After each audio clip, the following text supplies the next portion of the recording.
So I figured if I'm gonna make these videos, that it's probably best to just talk off the cuff, because something happens when you have a script and then you over edit the video. It's like every line sounds really good, and sometimes the better line is really good on paper, but it doesn't sound like you.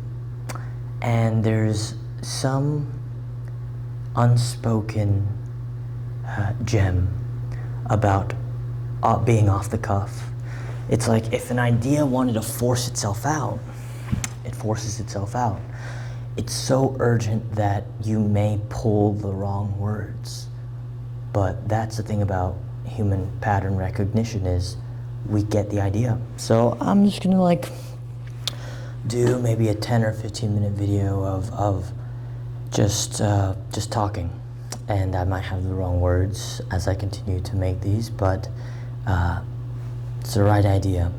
So today is, what's the date today? Yeah, it's June 23rd. It's 12 in the afternoon.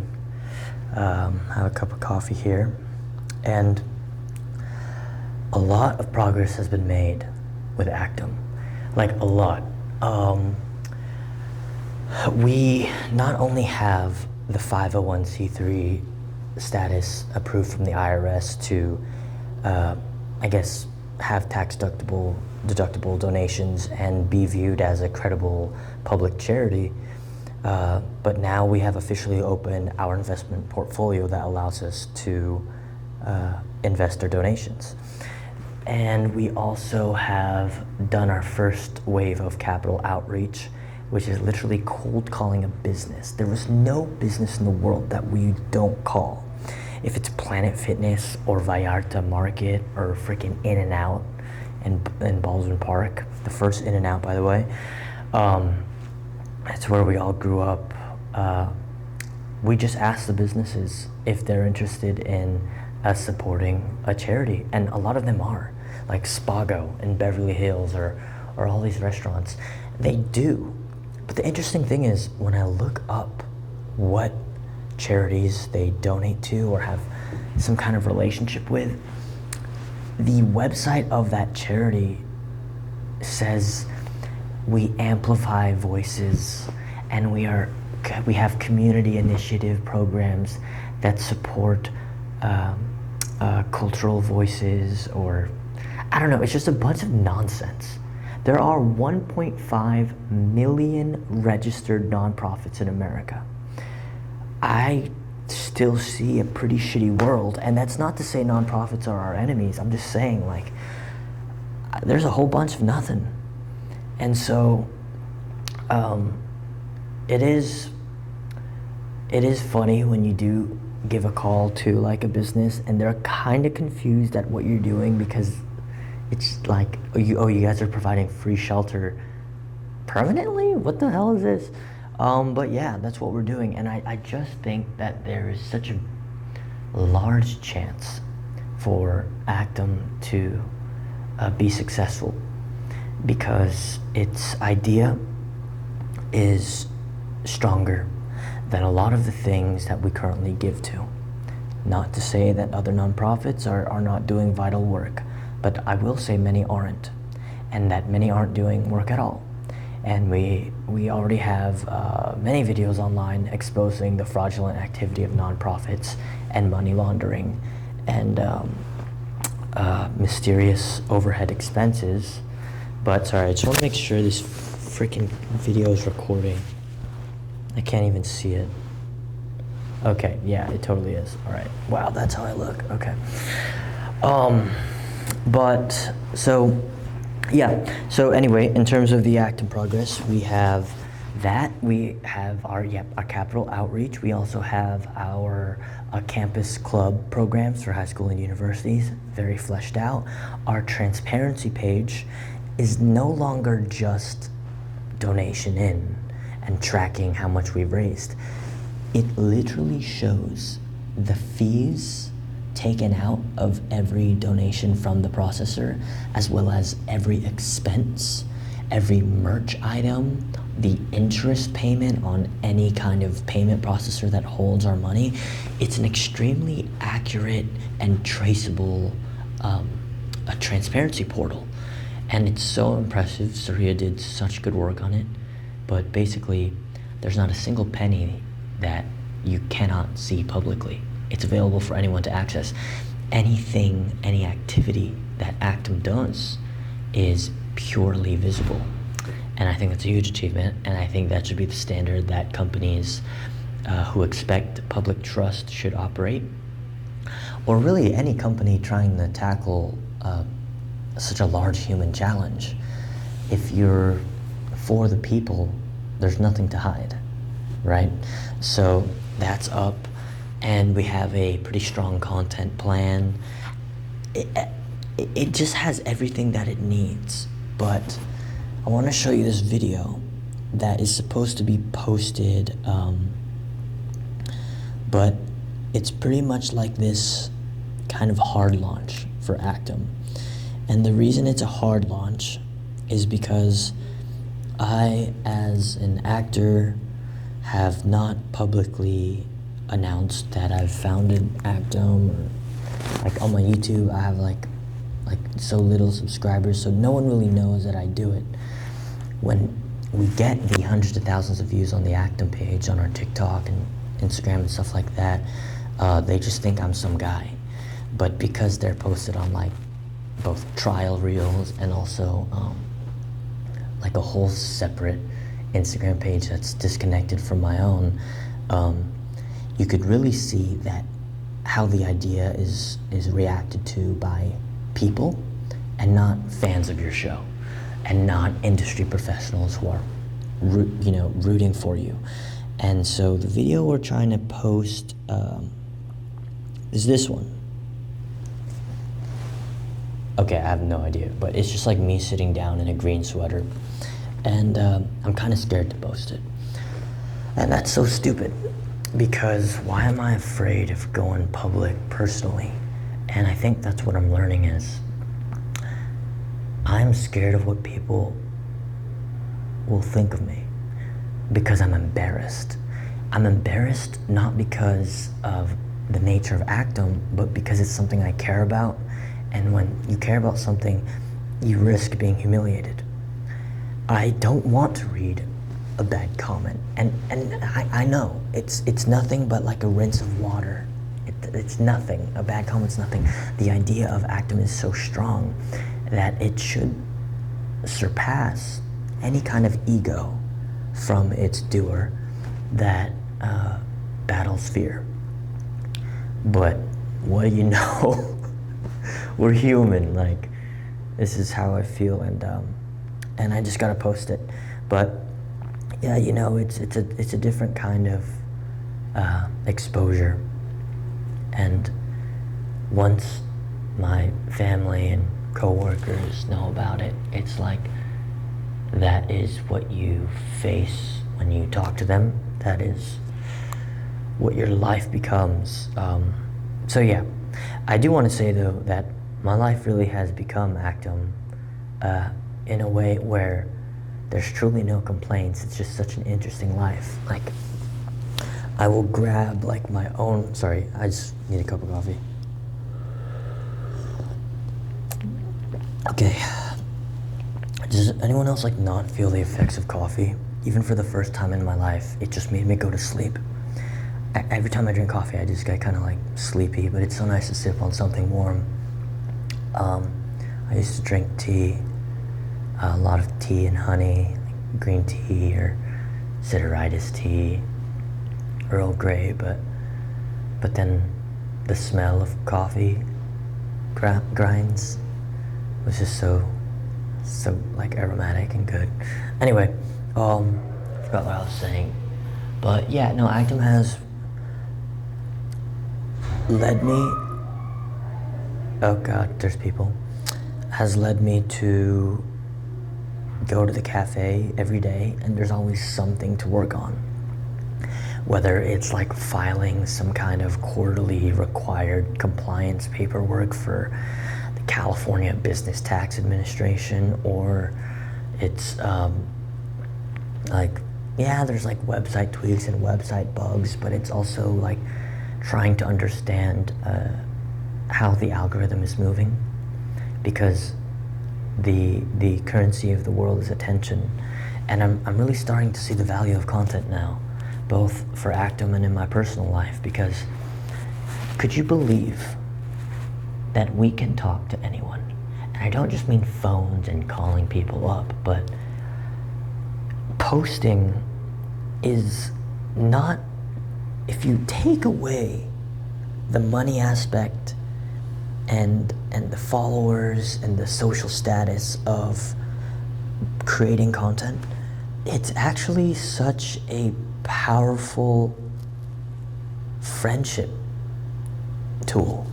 Like, I posted this video on my personal page, like an IG reel, and it didn't matter to my followers or my friends, but it tapped into a sort of trickle down algorithm of the internet where other people started to respond to it and be like, ha, that's hella funny, or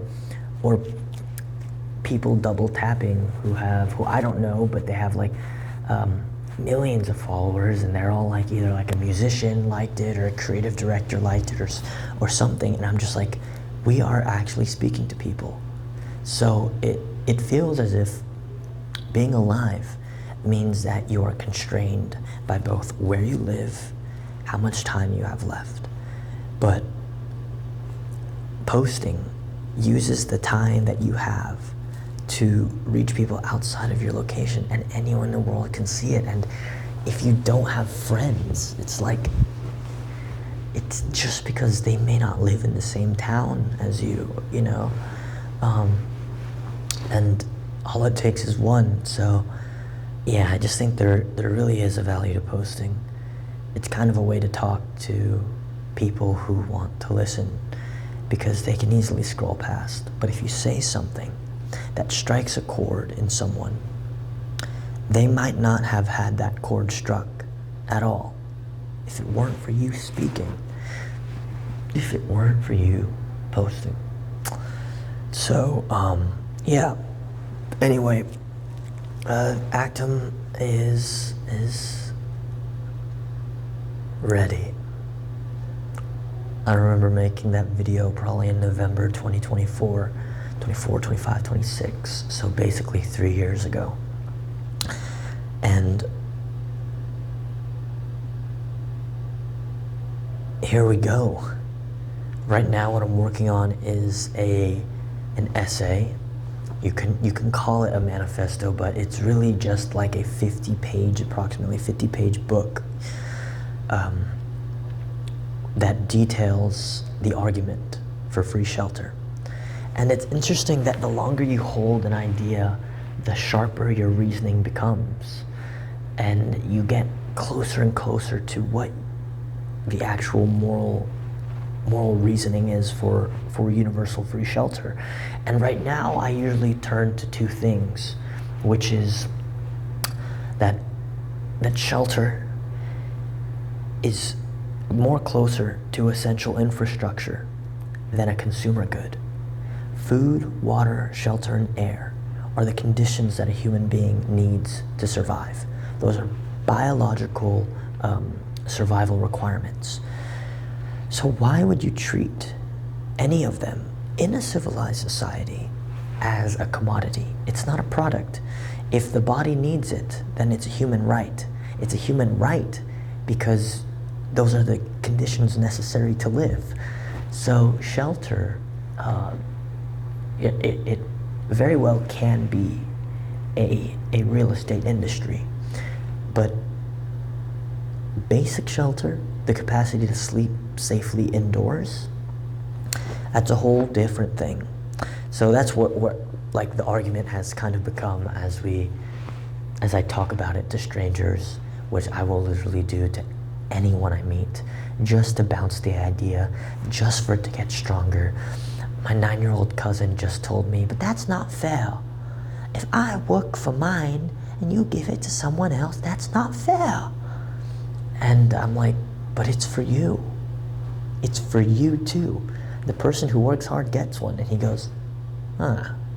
And then last time I talked to it also was at some like soiree career party in the industry, and he said, that's fine what you're doing, but I just think that people who are on drugs don't deserve shelter. And he thinks that they will essentially be turned into a shit show. But where he shut up was when I told him that we don't revoke things just because people abuse them. So drugs and crime exist in housing that you pay for, and it'll probably exist in housing that you don't. But that doesn't mean that you withdraw human rights, because if we gave education and made it public when it previously wasn't free, it wasn't public, it wasn't even a right. But some people didn't study for their pop quizzes, or they used their education to become like weirdos. That doesn't mean you say you can never read at all. So essentially, yeah, human rights are not contingent upon what you decide to do with them. They don't need to be earned, and they're not based on your productivity. They're based on whether you exist. It's a human right. So if you're a crocodile, I'm sorry. But anyway, so yeah, that has been the argument for Actum, and there's also been a second, which is how do we expect to progress as a species if the greatest extraction of human time and labor is paying for rent? That keeps people below their potential for the rest of their lives. So it's more of an optimistic argument, and the angle is, if we do truly want to improve collectively, we would allow people greater freedom. Because paying for rent, it sounds like freedom because, oh, you have the ability to choose your work and you get to buy an apartment and you worked hard for it. Some things you don't have to work hard for. Free shelter isn't against hard work, though. It's just saying that we are using our only asset, time itself, the blood that runs through our veins, to maintain baseline existence. That's fucking such a waste. And yeah, you know, that's how it's always been, but that is just ridiculously heartbreaking. To stomach that tragedy and say that's how the world works, it's inhuman. If you are pro-human, you have to be invigorated by the potential for people to have more time in their lives. Human freedom, don't constrict it. People don't become expansive creatures, creative creatures, fair creatures when they are clamped in this pressure chamber of survival. It doesn't produce the best results. And so that's what the case is if we want better results, we have to eliminate the cost of survival. Everything costs money. But the very definition of money is a tool that's used to measure and calculate agreed worth. And so what do we agree is valuable? Hopefully, the human race. And it's funny because, like, as I'm writing this essay, I will write something like on my computer at Starbucks. I'll be like, an opposition is but a gust of wind. One must have resilience and courage and patience because this will live on. And then I'll look up, I'll see the most beautiful girl, and I'll get up from my seat and I'll try to talk to her, and nothing comes out. Nothing comes out. And I just get so scared, and it's funny because one thing doesn't mean another. Just because you want every human being to live and sleep indoors safely and have the guts to work on it every day doesn't mean you have the guts to talk to a girl. And again, like, we're human. This is the kind of shit that doesn't make sense, but is just like a part of being alive. It's kind of unreasonable. Like, oh, it's just a girl, but nah. Sometimes you gotta accept what you're not good at. And I think I'm just not that guy, man. Hold on, I just want to make sure. Okay, it's fine. I heard, like, in film or photo shoots, showing the foot of your soul is like rude or like bad. Doesn't make for the best image, but sorry about that. There are some things I wanted to talk about that I have on my notes that I didn't want to miss. Oh yeah, so the trip, the bad date. Yeah. So when something is so important to you, you start to feel what takes from it. And I've noticed that if someone calls me and wants to talk about their life, I can't stay on that call for long because I know what work needs to be done. I'm telling you, this is not easy.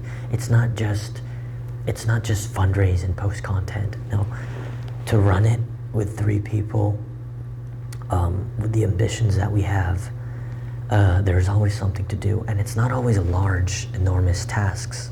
It's these minuscule technical errands that you are also trying to optimize AI to help you, but it needs to be done flawlessly and perfectly. Very particular things. Sometimes, like, fixing them, like spending so much time like fixing the margins of a doc, or like creating some kind of deck for businesses, and redrafting it over and over. There's just so much to do, and I can't be taken away from that.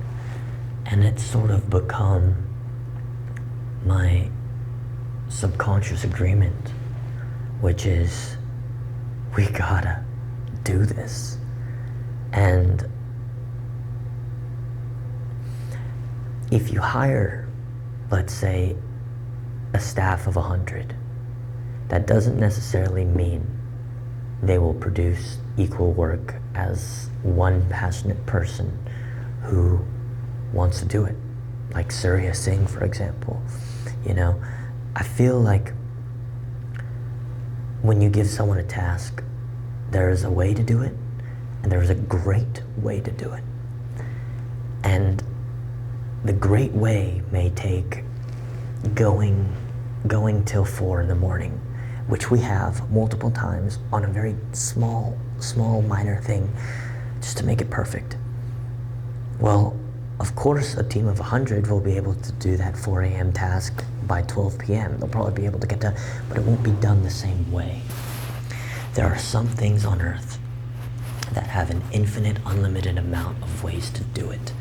And it's best to delegate that task to someone who is interested and curious and just in love with it. That's the kind of tenderness that submissions require. If it were just something like, hey, fold a bunch of envelopes and put them in a package, maybe the quality of human labor just depends there on volume and speed. But crafting something, perfecting your message, visualizing and understanding what not to do. Because a company built on principles cannot just do anything. Everyone wants to say, the fastest way to do this. Well, that's kind of corrupt. And not completely, but it's just... Anyway, I noticed that my social life has taken a kind of toll, but it can also be argued for the better, because now when I'm talking to someone, I question whether or not, even if I had nothing to do that day, if it is valuable.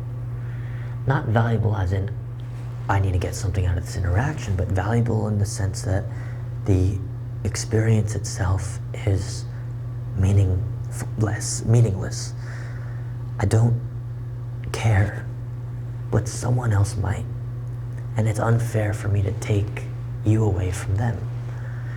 And I noticed that sometimes I could be kind of curt and kind of shave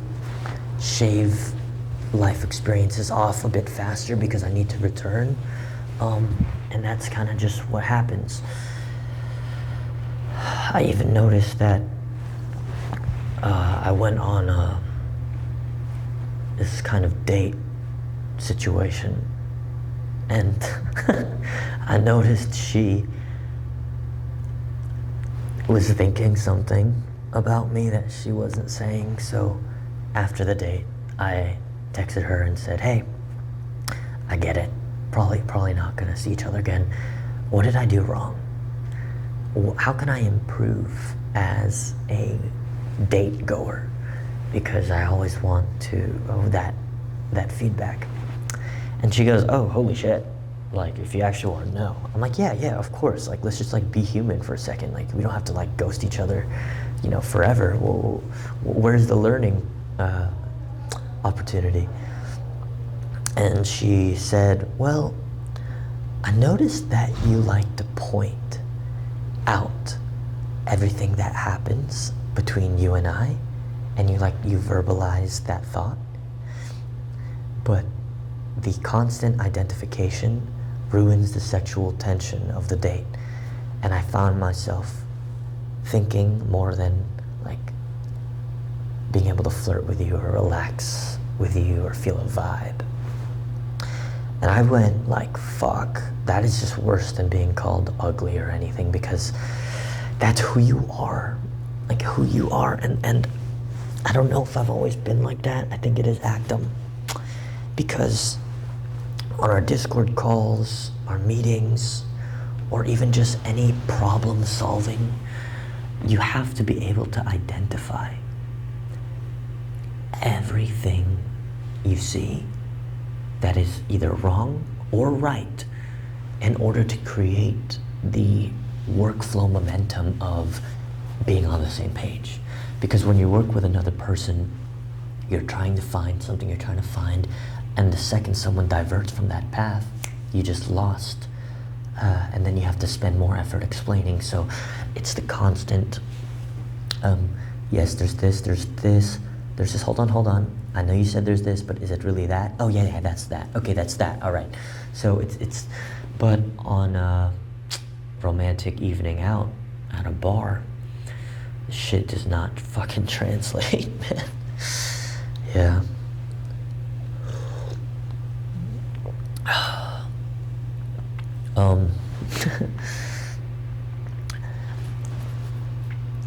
When you care about something, you are on a race against random death.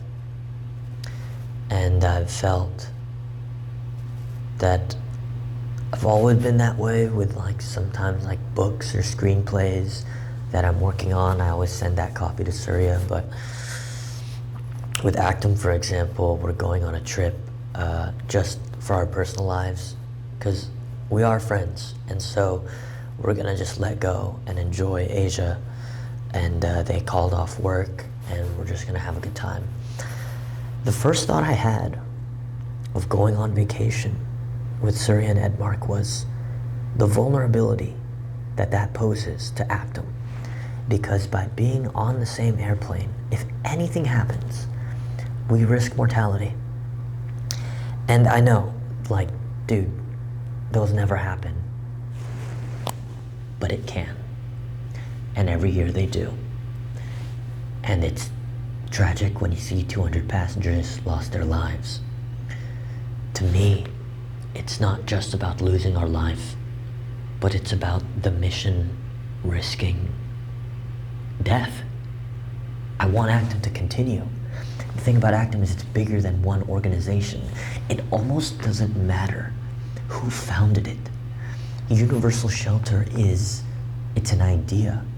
It's the recognition that the ability to sleep indoors should not be conditional on one's ability to pay for it.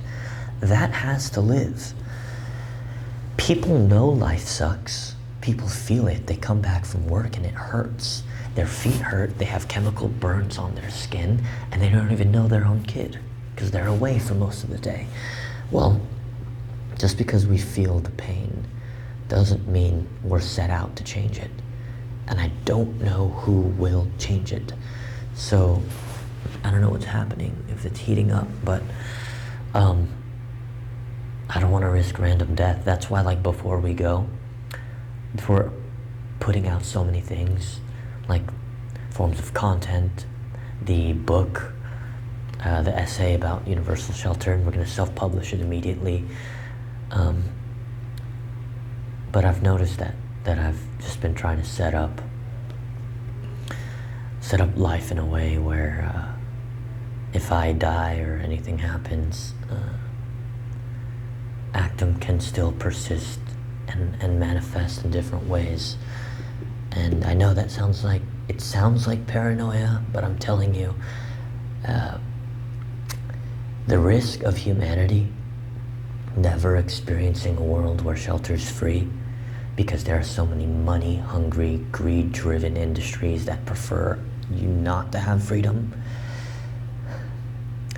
that possibility hurts. And if it hurts enough, you start to fear shit. You start to fear getting fucking stabbed in the neck from behind. You just start to fear. So, hey, we're still gonna go on this Asia trip because I feel like our friendship still matters. But that is just a thought I wanted to share. And I don't know if anyone else feels that way. Because if we wouldn't allow our baby girl or daughter, to ride in a car with a stranger, and that it needs to be the school bus driver, or she needs to have supervision, that means that we care further than reason allows, that we fear a hypothetical situation so much that we won't let her get into a car with a stranger. So I think it's kind of like the situation here, which is free shelter is like my only child, and I don't want to risk it ever being in danger. So yeah, I think there's one other thing.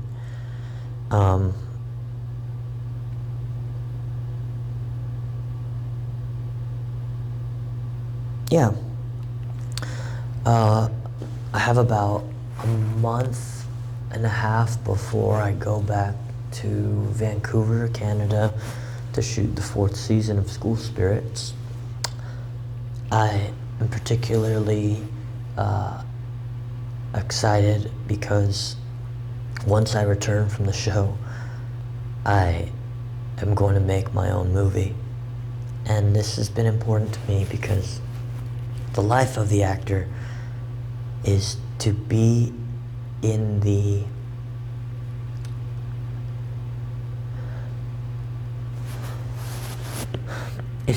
hands of too many unknown forces. A writer has to write a character for you, and if there is none, you don't even get the breakdown invitation to audition. Then they have to write a story you actually like, and if you don't have to agree with it, but you just have to respect that this is worth making and it means something, and that if I put my talents and effort to this, it will amount to a kind of artistic satisfaction. So then you have to agree with the story. And many actors just want a job, so they don't even fucking care. But then the third is like, you have to even like your material. like beyond the character are your lines said like how an actual person talks? Like now it has to be good. And then you have to compete with 10,000 other people going for it. And so if the movie's never made, if you don't get the audition, if you don't even like it, you're always at the helm of randomness. And it's amazing because we do get incredibly meaningful stories like Dune or Inception, Interstellar, these beasts of movies that you don't see life the same way.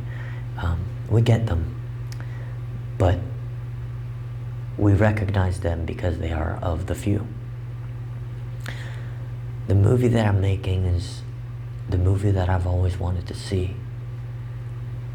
This whole year I've been sitting in movie theaters at AMC thinking, how the fuck is that a $15 million movie?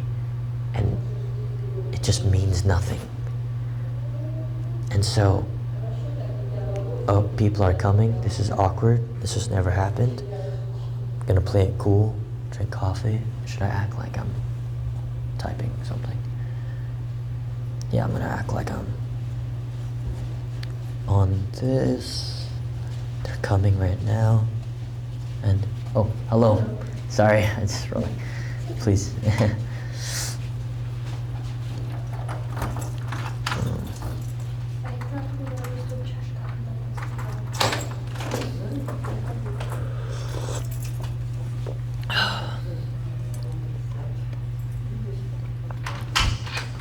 Okay. But it's basically, the movie itself is a sequence of moments that I would kill to have one or two in an entire 8-episode series, but you just get fucking 46 of them. You know, it's everyone has their taste, you know, but this is just kind of a movie that I would be a fan of and I want to do, and I think it means a lot, and it's a message that I would be so moved if someone said themselves. So it's called Studio City, and right now I'm in pre-production to find my crew, and the casting is one of the best parts because, I mean, there's no way to say this without sounding some type of way, so forgive me, but there are a lot of talented actors in Los Angeles who never make it.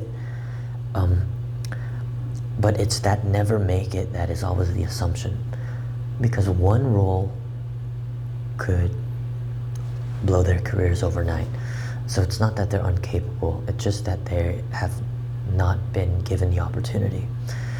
I know that sounds victim-minded, but the enormity and scale and competition of the industry, I mean, it's fair to say, sometimes you won't get the opportunity, and it doesn't have anything to do with you. It just has to do with what's out there, the market, timing. So I've always felt that much like the hidden potential that is stripped from human beings due to having to pay for shelter, the art we never see, the family time we never have, the people we never become. I feel there are so many great actors who never show their talent, and the world never gets it. So when I'm casting this movie, I've built up a list over the years of people who I've seen in plays or even went to school with that I just feel it's tragic we never get their performances. So I've sent it to some of them, but that's the idea, is like, not like cast your friends, they don't even like know me, they don't even know, but to cast like the hidden gems, man. It would be pretty niche, and I think they just have gifts that need to be seen, and we'll see. because they do deserve it, but sometimes it just never comes. I burped. Oh God, sorry, I don't know if you heard that. Oh God, I'm gonna take a sip.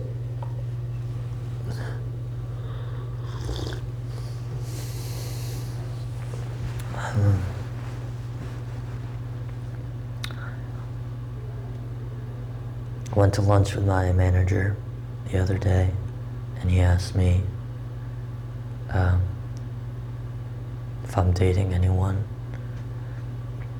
and I told him that I have kind of a problem, which is I just don't believe so much.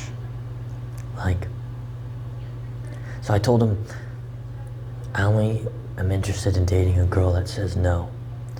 And he goes, oh, so you like the chase? I'm like, no, but it's not the chase. It's more like I have suspicion when someone's interested in you. Because what does that mean? I had the chance to go to like my first Sunset Boulevard club scene this month, and I actually didn't want to go. I was like giving friends a ride, and then I just hopped in. But there was this guy I made friends with. He's like this handsome, tatted, good-looking bro, and him and I were talking and had the same interests, and then we got each other's Instagram, and then I looked at like who was like following him or who followed him, and all the girls that I liked follow him, and I'm like, what? That's crazy. And you could tell he's like a cool guy, but like a total player, like doesn't give a shit, like will post like repost pictures of like a girl's ass and stuff like that. But it kind of made me think too, and reiterate the idea that easy get, easy loss. It's what my Lola used to say, my grandma, when I lived with her. Lola Lydia said, easy get, easy loss. And I think that's kind of a problem, is if someone says yes to going out with me, I think that they would say yes going out with him, because he is more everything. I mean, more handsome, more charming, probably has better sexual tension and doesn't identify everything, well-dressed, taller, everything. So there's absolutely no reason for someone to pick me on like the metric scale. Not insecurity, just an acknowledgement of the hierarchy and objective, attractive animal kingdom that we live in. We can't be too kind to ourselves. Sometimes you know, if you know, you know. So I the reason why I like when someone says no is because maybe it also means that they'll say no to other people, that maybe the conditions of even being able to get them on a date don't rely on your attractiveness, but whether or not they like talking to you and have talked to you long enough. This is just preference. I don't think people are worse by saying yes. I don't think someone is less worthy or less valuable just because they say yes to a lot of people, but it's just my preference. I think that if you're to spend your entire life with someone, it is better that it is built on proper reasons. And what better reason than not being so swayed by your attractiveness? Because let's face it, if you only have 2 minutes with someone, attraction is the first and last impression. The people who I've dated in the past, we didn't click at the start, but it took and needed some kind of understanding and patience to be like, oh, you're my person, you know? But anyway, I just think that I might be in a bit of trouble, as if you're only interested in people who say no to you, you might end up with no one. So, yeah, maybe it's not even the no. Maybe I just need the hesitation from her, like, go out. Why? What's your intention? Why do you want to go out? You just want to talk, or do you just want to sleep with me, or what? And it's like, I like that. I like the resistance. Not for the chase itself. Again, it's not for the resistance itself, but it's because of what that resistance means. So, yeah. Anyway, that's just a personal thing that I'm kind of trying to navigate, because you could end up risking forfeiting the right people. You're telling me that your future partner never gets a chance because they said yes to the chance. Like, I get it. Again, guys, people are fucking crazy. We're so irrational. Like, every human emotion or decision seems to always hit the funny bone in our elbow. That's what we are. Like, to be human, the spirit of being human is to be a funny bone. Everything's a contradiction, but you can't like rule off the contradictions. The contradictions are the best part. The contradictions are a chance to understand someone. That, yeah, blue is blue, red is red, white is white. But when it comes to us, there's like this spectrum of colors in every feeling.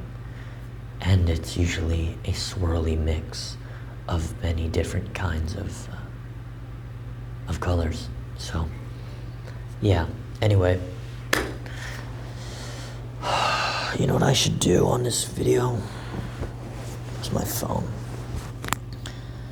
I should just post a Actum video and not get so scared that at least I have the companionship of this camera and video.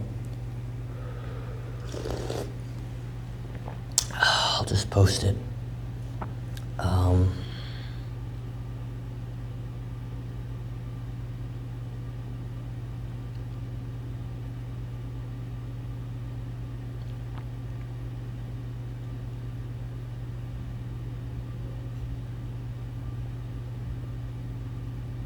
Okay, here's the camera. Here's a caption. Alright, I'm gonna post it. Fuck it. You just gotta fucking do it. What are we doing, guys?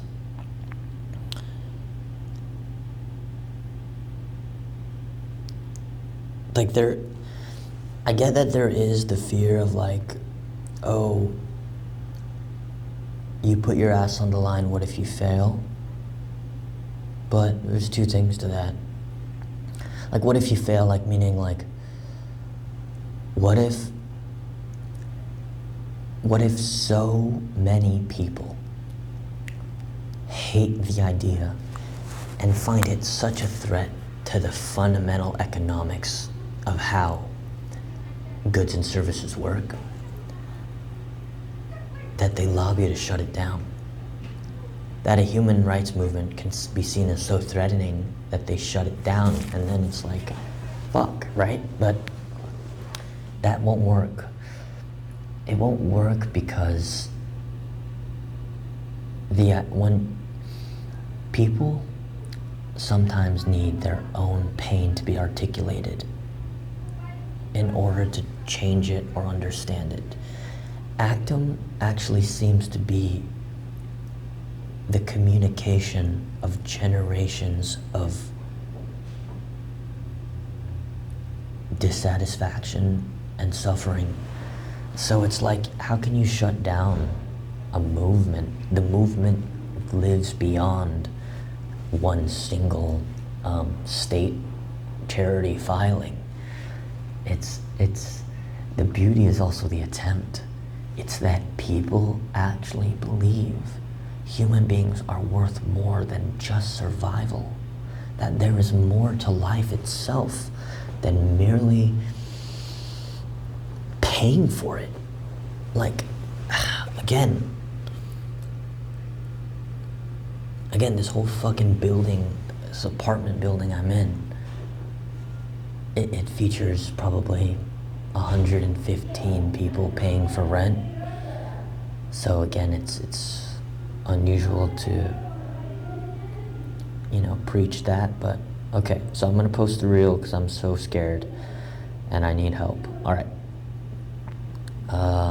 Here it is. Let's go.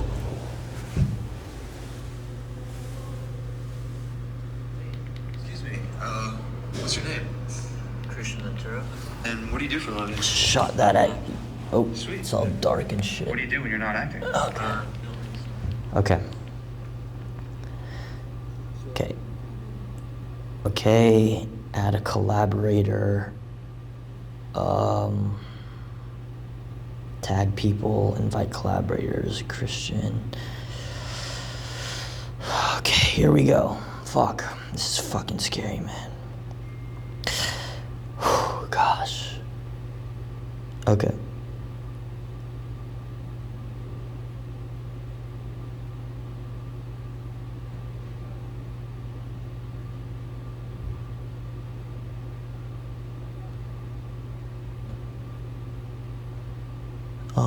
I'm just trying to choose the, why did it, okay. I'm just trying to choose the cover.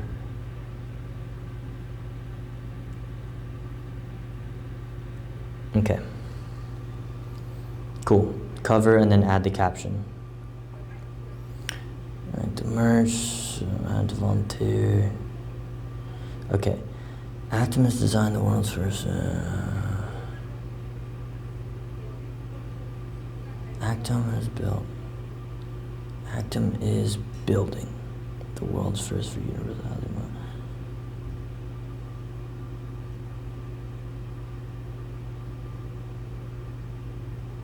Okay.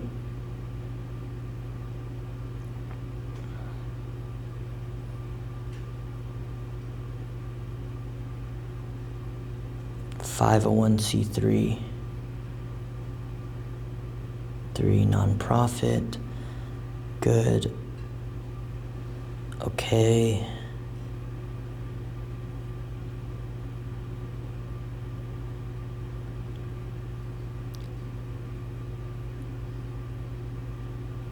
Cool.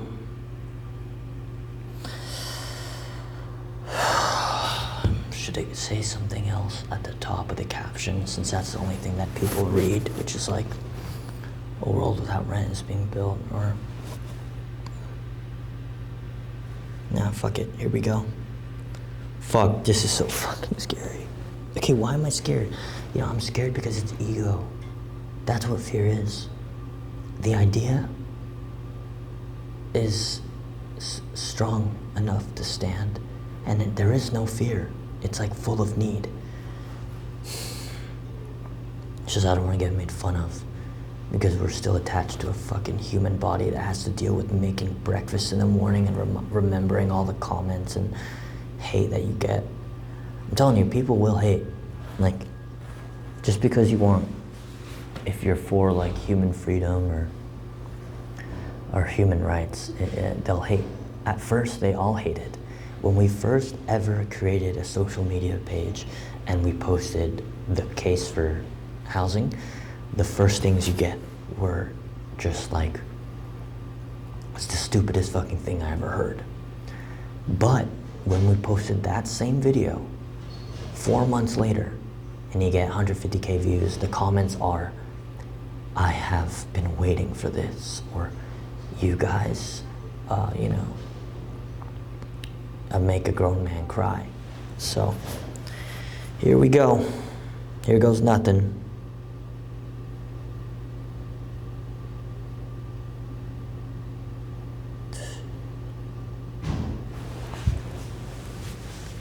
All right, let's do it together.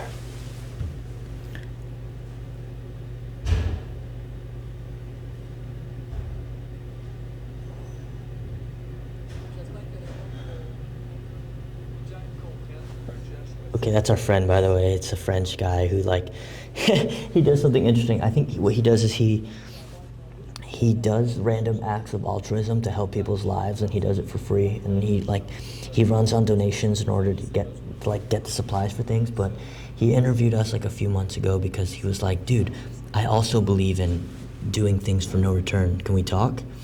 And you know, his English is good. He's French, but oh my God, why is it taking so long? I probably don't have Wi-Fi. And are we good on battery? Well, okay. So, okay, okay, it's almost done. It's almost like halfway. Like there's. Okay, let's wait for it. Please don't die on me. Please be here. Okay. But anyway, thank you very much. I will,